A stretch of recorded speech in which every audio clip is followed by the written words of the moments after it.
Testing, 1, 2, 3, testing. Two.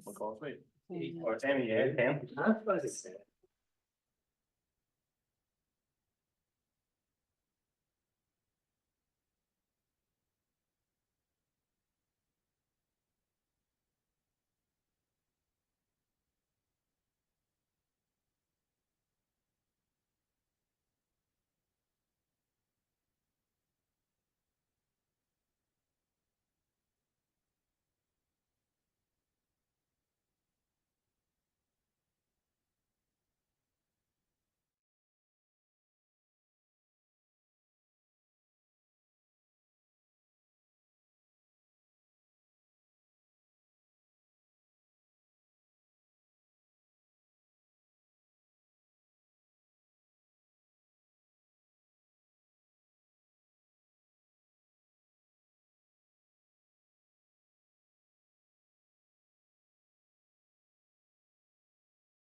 about to go live.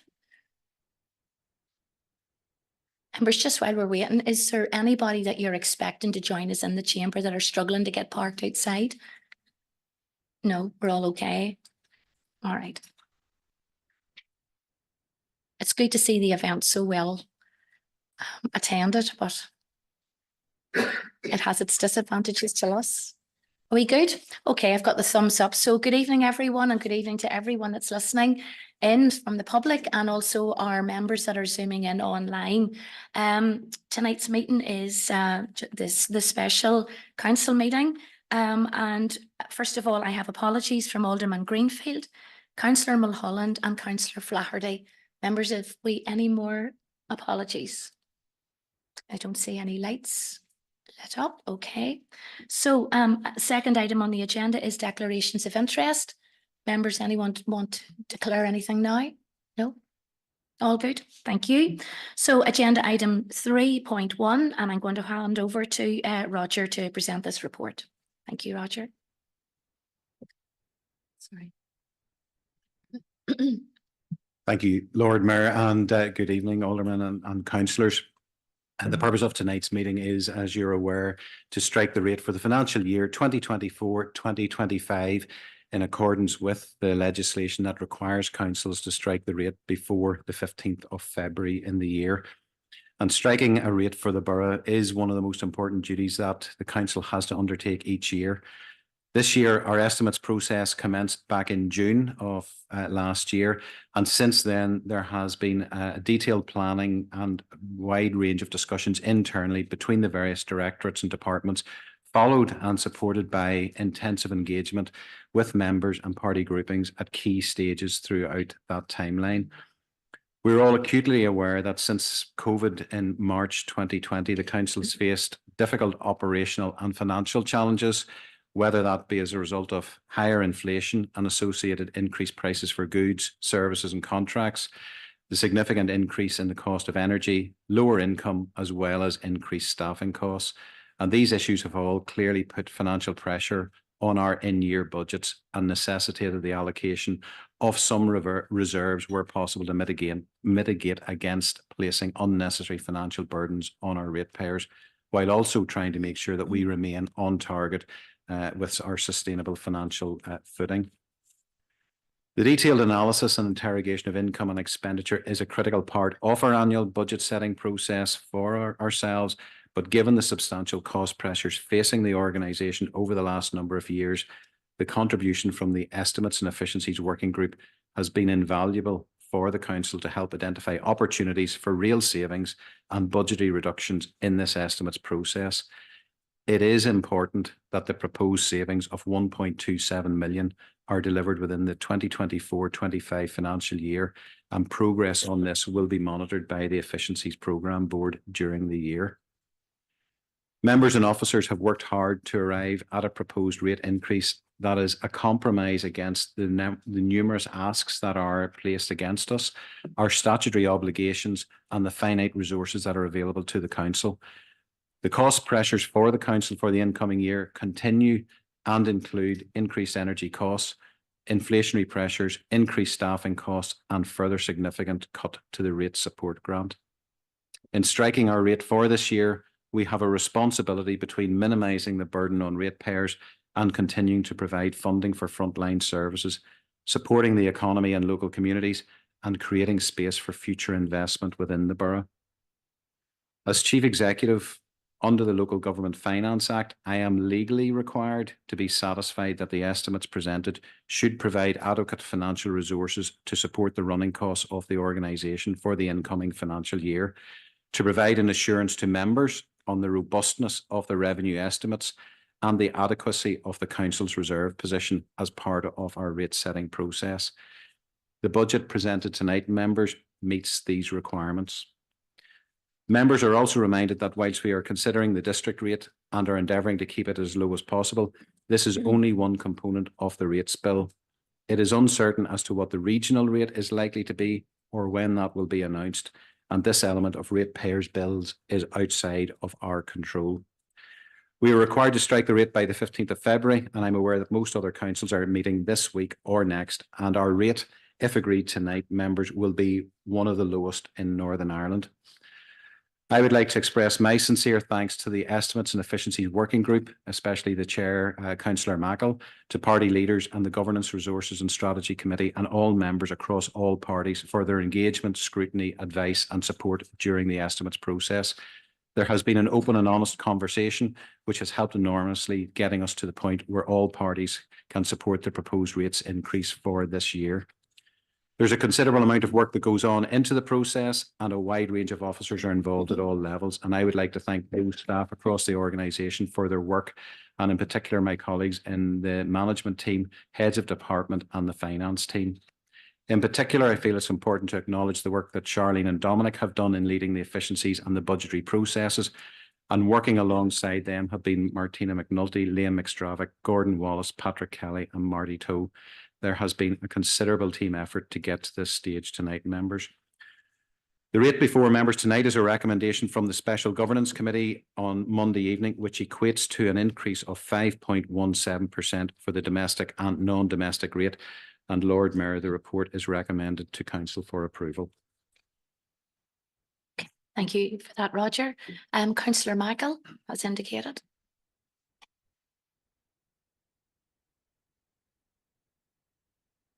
Thank you, Lord Mayor. I'd like to be associated with Roger's remarks in relation to thanking all the officers and members who were involved in getting to this stage. I think it's a fairly healthy picture in terms of council and a rate that we can all live with. I think it's fair to council and fair to ratepayers. So I'm happy to propose a recommendation. Thank you, Madam Lord Mayor.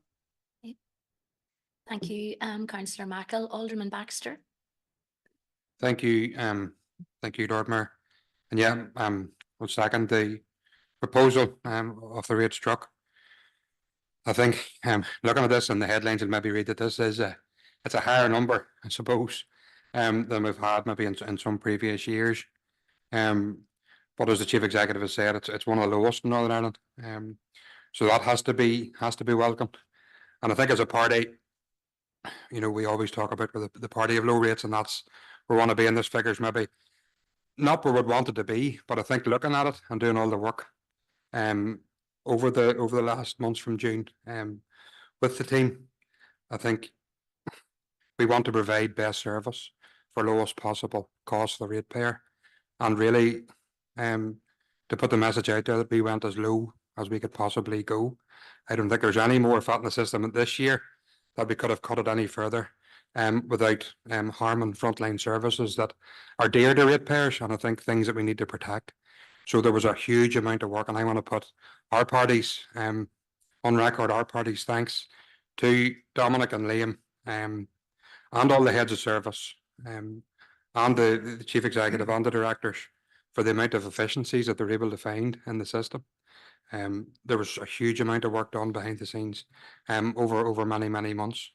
And whilst, you know, there is an increase, and nobody likes to see increases in household bills, as I've said, it is the lowest possible rate I think we could have got to this year to protect those frontline services and to continue to deliver what we deliver as a council. But I can't put on record enough the thanks to the team, because I know they put a huge amount of work to it. Whenever they bring it to the estimates working group that I sat on, it's put in a simple way, simple for us to understand, because it's a very complicated process, and we're talking about huge amounts of money here. So, like, all kudos to the team, to Dominic and Liam, to the team for bringing it to us in such a manner on the monthly basis that we met. As I said, there was a huge amount of work put in, and I just hope that people can recognise that. And going forward, I think we'll start the process again very soon. And I think, being realistic and being sensible as councillors, we have to look about other ways of raising revenue. We're going to have to make decisions that aren't going to be easy. We're going to have to make difficult decisions, and we're going to have to make decisions that take a lot of courage. And we've done some of those already, and I want to thank the officers, because we're always banging on about how we're going to raise revenue, and there is some things coming to the chamber, and those things are starting to come through in different forms. And when we look at properties and all that, of how we can raise revenue in other ways as well, just so we're not only putting it on the ratepayer, but it is going to take courage from members. to make those decisions and to try and get the best service for the lowest possible rate. So happy, Lord Mayor, with that to second that proposal. Thank you. Right, thank you, Alderman Baxter. Councillor O'Hanlon, if you just want to unmute, you're zooming in. Yeah, thank you, Lord Mayor. And like the two councillors before me, I want to add my thanks to the officer team for their work over the last number of months. And just, I don't like naming people individually, but I know Roger did, but I think he missed out Jonathan Hayes there as part of that process. And Jonathan has been excellent as part of that team as well as the other team members mentioned. I suppose it's I think it was Roger referred to the efficiencies that are required. It's to 1.27 million. Roger, just for clarity, can I ask, in terms of the loss of the rate support grant, how much that equates to? And I know with the return of Stormont, there's been much heralded about the financial package, and maybe we'd hope that even in year we will see some of the funding that we've had cut in the last number of years, maybe some of that restored. Can I just ask then, in relation to a couple of things, am I right that phase 2 of the play strategy is built into this, and that we will see a commencement on preparatory works and around the review of the Armagh leisure provision? And I just want to check that as part of the process. But thank you for the work to date. And I think it was Alderman Baxter talked about the high quality services, and I just want to acknowledge that that's what we're here to do, and we want to try and protect those high quality services that are on the front line: cleaner streets, bins emptied, and good leisure provision. I believe, Dominic, you can answer some of that, and I may have to hand over then to Jonathan for some, but if you work away. Thanks very much, Lord Mayor, and thanks, Councillor O'Hanlon, for your question. So I'll cover off the question around rate support grant, and potentially Jonathan might come in on the other points.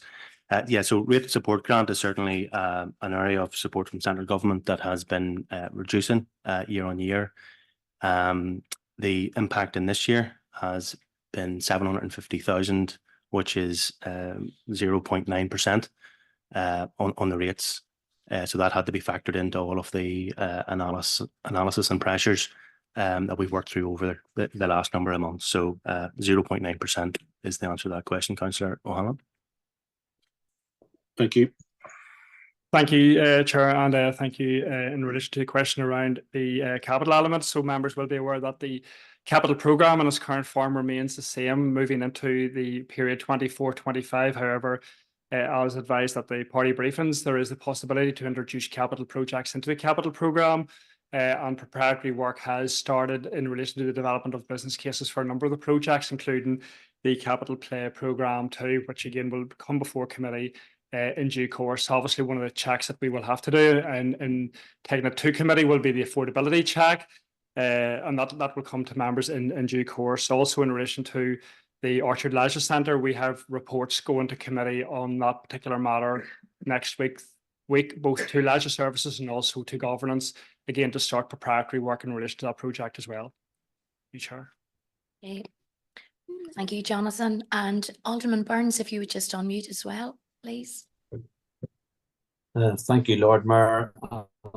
I'd like to be associated with the comments about all the hard work that has taken place with the officer team and the workshops and committees to get us to this position. Much as we would all like to see a lower rate, I think it is important that we do continue to provide first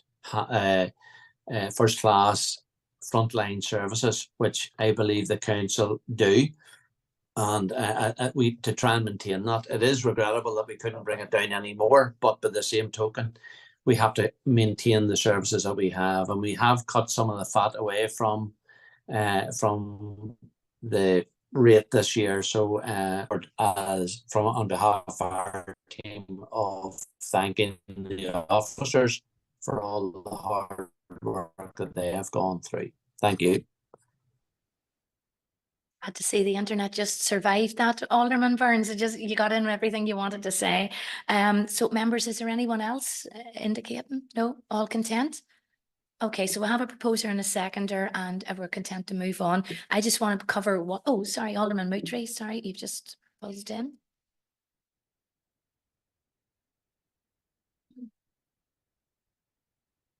Thank you, Madam Lord Mayor. I just wanted to say a few words on this important night of the year.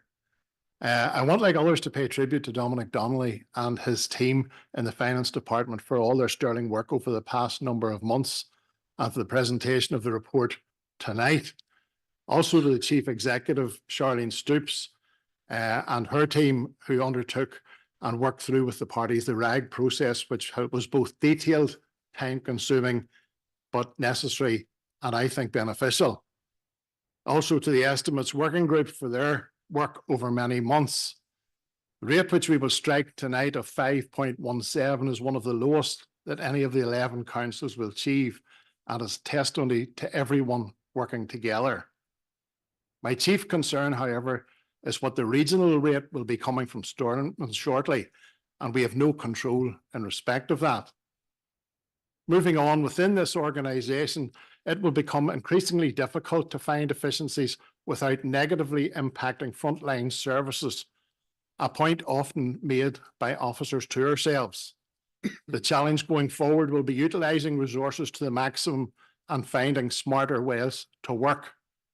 It is a concern to me, and I'm sure to other members, that now 55% of our budget goes on staffing costs, arrives of over 5%, largely due to pay increases applied last year.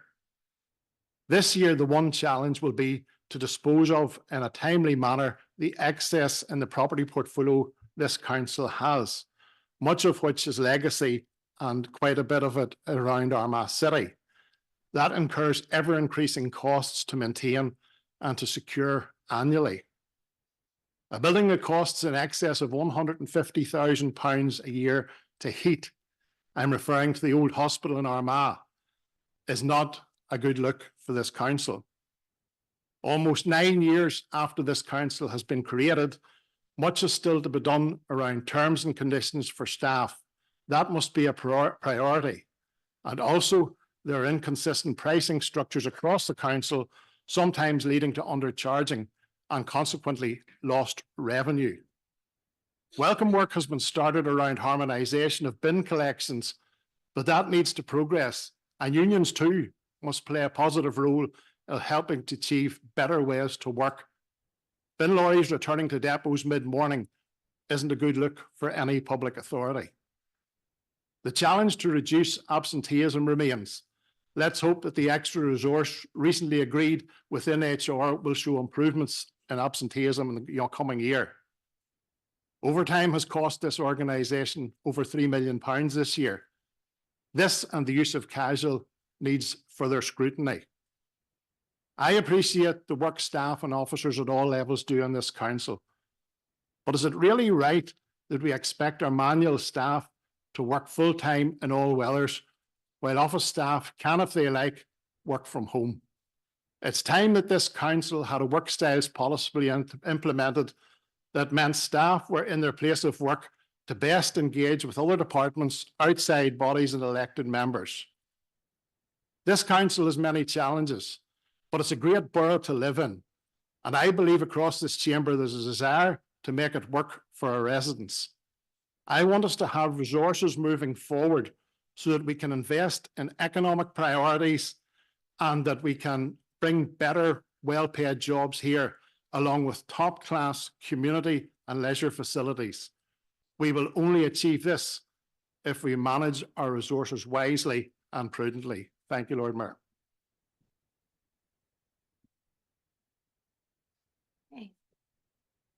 Okay, members, so we'll move on to 3.2 and I'll hand over to Dominic. Thank you. Thanks very much, Lord Mayor, and good evening, members. So just before I touch on the paper 3.2, members, I just wanted to say, just to thank you for the kind words across the chamber this evening, and just to pass on my thanks on behalf of the finance team for all of your input and energy and wisdom that you've put into the estimates process that we've all been involved in since last summer. Through the various meetings of the Estimates and Efficiency Working Group, governance committees, and most recently in member briefings in January, I think it's fair to say it's been a very engaging process. It's certainly been very robust, and all of this in what remain very challenging economic conditions.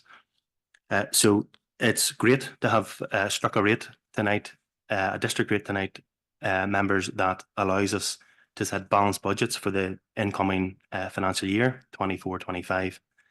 And like I say, members, just thanks so much for everything, all of your contributions. Just on the officer side, just to mention, thanks to Roger, Charlene, and the rest of the senior leadership team. Also just to mention Martina and Martin in terms of the work on efficiencies, that has been critical in this as well. And then a big thanks to finance colleagues for all of their hard work and expertise and professionalism in the background, making sure that this process runs smoothly. So I'll just name check Liam, Gordon, Patrick, and also Jennifer, but also the wider finance team as well, for everything that they've been doing in the background. So it's great to have such a committed, experienced, and knowledgeable team that we can all rely upon. So again, just thanks everyone for your contributions. So I'll just move on to the report 3.2, members. This is a decision item. The report lays out the council's requirements in terms of complying with SIPFA's Prudential and Treasury Management Codes. For your approval sought for the report and the appendices in order that the council meets these requirements. So thanks again, and I'm happy to take any questions. Okay. Thank you, Dominic. Councillor Mackle.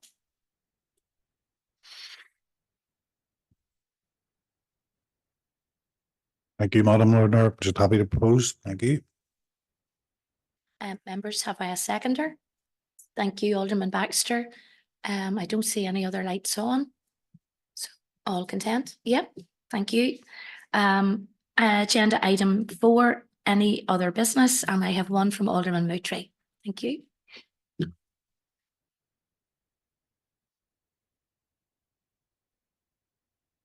Thank you, Lord Mayor. This week has seen the formation of a new executive in Northern Ireland, and ministers are now coming to terms with their portfolios. With that in mind, Lord Mayor, I think it would be expected of us as a council to get in quick, in fact, as the biggest council outside Belfast City, and extend an invitation to the executive to meet here as a body, and afterwards that joint EMT and elected members could meet ministers so that we can jointly lobby for this borough. Whether it is health, economy, roads, infrastructure, education, justice matters, or finance, this council needs to be putting a clear case for ABC. In conclusion, I am in hope of cross-community support, and I propose that the Chief Executive write tomorrow and extend an invitation as outlined. Madam Lord Mayor, I'm aware it may not need to be as formal with Councillor Mrs. O'Dowd. She could probably have something sorted out over a bit of pillow talk tonight, but